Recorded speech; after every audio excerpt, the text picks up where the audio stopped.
పూసపాటి అశోక గజపతి ఈ పేరు మీరు వినే ఉంటారు. ఈయన టీడీపీ సీనియర్ లీడర్, కేంద్ర మాజీ మంత్రి కూడా.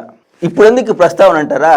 పూసపాటి అశోక గజపతి రాజుకు రాష్ట్రపతి గోవా గవర్నర్గా నియమిస్తూ ఉత్తర్వులు జారీ చేయడం జరిగింది. ప్రస్తుతం ఆయన గోవా గవర్నర్గా బాధ్యతలు నిర్వహించాల్సిన అవసరం ఉంది. గతంలో ఎన్నో రాజకీయ పదవులు నిర్వహించి ప్రజల మెప్పును పొందిన పూసపాటి మరి ఈ గవర్నర్ పదవిలో ఎంతవరకు రాణిస్తారు ఏమో, wait and see. Telugu Desam party senior నాయకుడు, కేంద్ర మాజీ మంత్రి పూసపాటి అశోక్ గజపతి రాజు గోవా గవర్నర్గా నియమితులయ్యారు.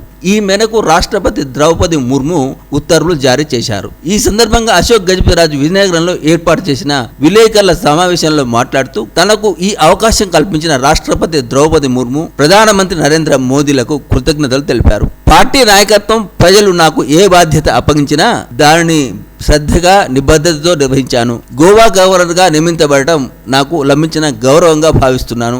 ఈ పదవిలో గోవా రాష్ట్ర అభివృద్ధికి, ప్రజల సంక్షేమానికి కృషి చేస్తానని అశోక్ గజపతి రాజు స్పష్టం చేశారు. తన రాజకీయ జీవితంలో ఎన్నో ఒడిదుడుకులను ఎదుర్కొన్నానని, అయినప్పటికీ ప్రజాసేవకే ప్రాధాన్యత ఇచ్చానని తెలిపారు. విజయనగరం రాజవంశం నుంచి వచ్చిన నేను రాజకీయాల్లోకి వచ్చినప్పటి నుంచి ప్రజల కోసం పనిచేయడమే నా లక్ష్యంగా పెట్టుకున్నాను.